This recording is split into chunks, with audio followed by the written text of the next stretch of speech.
उम्मीद करती हूँ आप सब खैरियत से होंगे। मैं हूँ आपके साथ नीलम असलम। सारा इनाम कत्ल केस के हवाले से ताज़ा तरीन अपडेट्स तो आप तक पहुँचाऊँगी ही, लेकिन उनसे पहले सीनियर सहाफ़ी अरशद शरीफ साहब की शहादत का ज़िक्र ना किया जाए तो गलत होगा। अरशद शरीफ साहब senior anchor person, senior journalist, आप सब जानते हैं मुझे। Like he needs no introduction at all. लेकिन जिस तरह से उन्होंने अपना एक सहाफ़त का अंदाज़ अपनाया, बोल्ड अंदाज़ अपनाया, कुछ अरसे से बहुत सारी चीज़ें वो लेकर आए जिनके ऊपर उनकी अपनी ख़ुद की रिसर्च थी और वो चाहते थे कि कुछ बाकी लोग भी रिसर्च करें। और पाकिस्तान तहरीक इंसाफ के साथ उनके बड़े अच्छे ताल्लुकात भी थे। और जिस वक्त वो इस मुल्क से गए काफ़ी ज़्यादा मुझे दुख हुआ, क्योंकि थोड़े अरसे तक तो उनका नाम लिया गया, लेकिन उसके बाद फिर वो वहाँ बाहर चले गए और किसी ने ये जानने की कोशिश ही ना की कि उनके साथ बाहर क्या बीती। अब बहुत सारी चीज़ें सुनने में आ रही हैं, लेकिन उस वक्त ना फिर किसी सियासतदान ने उनके लिए आवाज़ उठाई, ना हुकूमत ने आवाज़ उठाई, ना किसी ने पूछा, ना ही कोई और सहाफ़ी। यकीनन उनका एक नाम इस तरह से ज़रूर आता था कि उनको अपना प्रोग्राम नहीं करने दिया गया या ARY ने उनको फ़ायर कर दिया, लेकिन वो किस दर बदर किस तरह से हो गए थे ये कभी किसी ने बताया ही नहीं। और किस तरह से दुबई से उनको आगे जाना पड़ा, किस तरह से उनको वीज़ा इश्यूज़ थे, किस तरह से वो रह रहे थे, कहाँ वो रह रहे थे, ये वो तमाम सवालात थे जो कोई इस पे बात भी नहीं करता था। ठीक है, कुछ उनकी फ़ैमिली यकीनन सिक्योरिटी पर्पस के लिए नहीं करती थी, लेकिन अगर ये सारी चीज़ें चल रही थी जो उनके साथी जानते थे, उनको बतानी चाहिए थी, मीडिया के सामने लानी चाहिए थी, ताकि बर वक्त कुछ हो सकता, उनके लिए प्रेशर बिल्ड किया जाता कि उनको वापस पाकिस्तान लाया जाए, उनको सिक्योरिटी दी जाए, कुछ भी किया जाए। लेकिन सब अपने अपने कामों में मसरूफ़ हो गए। एक दिन जब वो ख़बर आई कि वो पाकिस्तान से चले गए, उसके बाद बस कुछ दिन उनके लिए एहतजाज हुए कि उनको शो करने दिया जाए, उनको बोलना दिया जाए। लेकिन वो किन चीज़ों से गुज़र रहे थे, किस कंट्री में रह रहे थे, किन हालात में रह रहे थे, कैसे सर्वाइव कर रहे थे, इसके ऊपर कभी किसी ने बात ही नहीं की।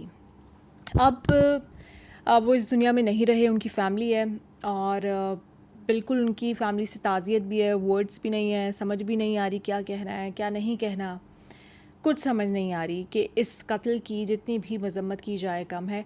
और जो भी लोग इसमें इन्वॉल्व्ड हैं, जो भी ताकतें इसमें इन्वॉल्व्ड हैं, उनको बेनकाब किया जाए। It's high time, enough is enough. और अभी नहीं तो फिर कभी नहीं। फिर इसी तरह से हमें हादसा ये सारी कहानियाँ ना बताई जाएं। जो कत्ल की असल वजह है वो हमारे सामने लाई जाए, ताकि जिनका प्यारा चला गया वो प्यारा कभी वापस नहीं आ सकता, लेकिन शायद उनकी ज़िंदगियों में ये सुकून आ जाए कि जो कुर्बानी उन्होंने दी या जो उनके दुश्मन थे वो एक्सपोज हो गए। तो ये ज़रूर होना चाहिए। अब मैं आती हूँ सारा इनाम कत्ल केस के ऊपर। 1 महीना हो गया सारा इनाम के कत्ल को। पाकिस्तान के बेटे की बात की तो पाकिस्तान की बेटी की भी बात करती हूँ। 1 महीना हो गया है और आपको पता है कि 22 की रात को या 23 हो गई थी, ये कत्ल का वाक़या पेश आया था और अब जो है वो 23 अक्टूबर भी गुज़र चुकी है। तो मैं ये भी कह सकती हूँ कि 1 महीने से 1 दिन ऊपर ही हो गया है। इस केस में अब तक पुलिस ने चालान नहीं जमा कराया।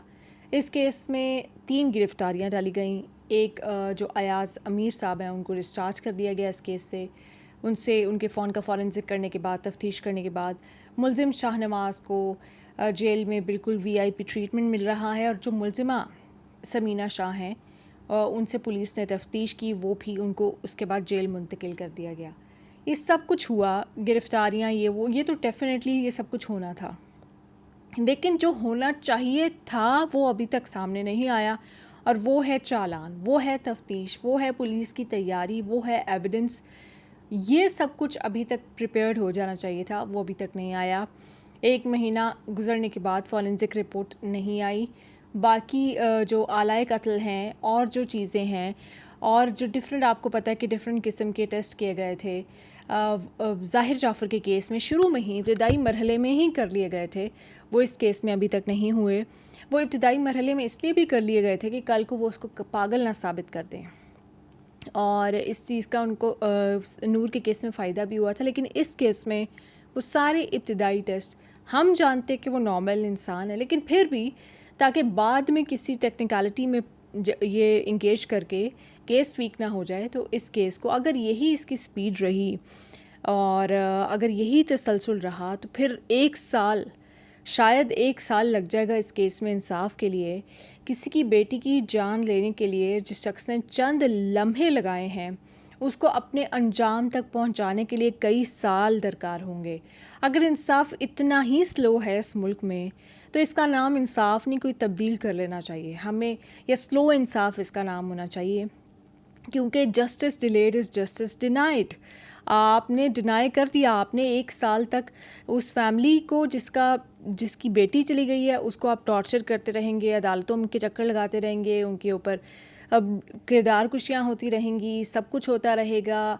वो बेटी ने देखा क्यों नहीं, आपने देखा क्यों नहीं, ये सारी बातें चलती रहेंगी। और 1 डेढ़ साल के बाद जब जाके कहीं एक सज़ा की अनाउंसमेंट होगी, तो उसके बाद भी कई मरहले होंगे। उसके बाद हाई कोर्ट होगी, फिर सुप्रीम कोर्ट होगी, और ना जाने कितने साल इसमें लग जाएंगे। अगर इस मुल्क में इंसाफ ने ऐसा ही मिलना है, तो ये जो इंसाफ करने वाले हैं उनके लिए मैं कहती हूँ कि बहुत बड़ा खौफनाक ये टाइम शुरू हो चुका है। क्योंकि अब वो वक्त दूर नहीं है कि जब लोगों के सब्र के पैमाने लबरेज हो गए हैं। अगर आपने इंसाफ फराहम ना किया, जल्द इंसाफ फराहम ना किया, फ़ौरी इंसाफ फराहम ना किया, तो लोग कानून को अपने हाथ में लेना शुरू कर देंगे। पहले ही लॉलेसनेस इस कदर बढ़ चुकी है, स्ट्रीट क्राइम इस कदर बढ़ चुके हैं, और अगर यही सब कुछ चलता रहा तो फिर वो वक्त दूर नहीं है कि जब लोग कानून को अपने हाथ में लेना शुरू हो जाएंगे। मैं इस चीज़ को एडवोकेट नहीं कर रही, मैं इस चीज़ के बारे में आपको अलर्ट कर रही हूँ। सिचुएशन अलार्मिंग है, अगर आपको नज़र नहीं आ रही तो भी आपको देखनी चाहिए। ये मैंने सोचा कि सारा इनाम कत्ल केस की 1 महीने की जो पुलिस की कारकर्दगी है, जिसमें अभी तक सारा का लॉकेट ही रिकवर नहीं हुआ, जिसमें अभी तक जो मेन इस केस में क्वेश्चंस थे वो ही इसमें कवर नहीं कर पाई पुलिस, जो पासपोर्ट है वो ही रिकवर नहीं कर पाई। मैंने सोचा कि वो आपके सामने पुलिस की 1 महीने की कारकर्दगी रखूं और आपको बताऊं कि सारा इनाम केस में अब तक इतनी प्रोग्रेस हो चुकी है। 26 से आपको पता है कि नूर के केस के हवाले से भी जो पेंडिंग अपीलें हैं उनके ऊपर समाअत शुरू हो जाएगी, और उस केस में भी जो जो डेवलपमेंट आती जाएगी उससे मैं कोशिश करूँगी आपको आगाह रखूँ। इंसाफ इस मुल्क का सबसे बड़ा मसला बन गया है। आप सोचते हैं महंगाई हमें मार देगी? नहीं, मुझे ऐसा लगता है कि अगर हमें इंसाफ नहीं मिला तो एक दिन ये हमें बहुत बुरा मारेगा और सबको इकट्ठा ही मार देगा। फिर उसमें अमीर और गरीब की तफरीक भी नहीं रहेगी। तो आई थिंक हमें इंसाफ के ऊपर फोकस करना चाहिए। Thank you so much.